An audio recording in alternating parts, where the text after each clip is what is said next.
अस्सलाम वालेकुम हमारे सोपिया फास्ट न्यूज़ मां साजिद को खबर शामिल कंदासीं सखरमंद यूटिलिटी स्टोर ते कम कंदड़ कचन मुलाज़िमन खे नौकरियुनि तां बरतरफ़ करण खिलाफ़ मुलाज़िमन पारां site area Sukkur utility regional office आॾो एहतजाजी मुज़ाहिरो।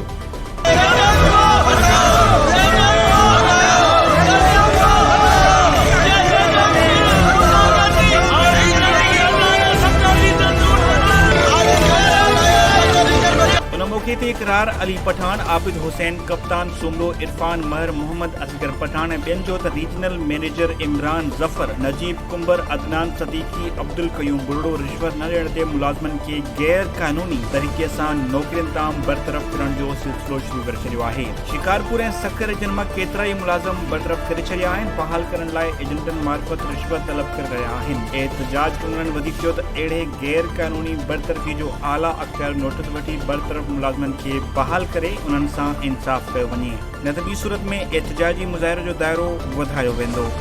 वधीक ख़बरुनि ऐं अपडेट्स लाइ ॾिसंदा रहो फास्ट न्यूज़।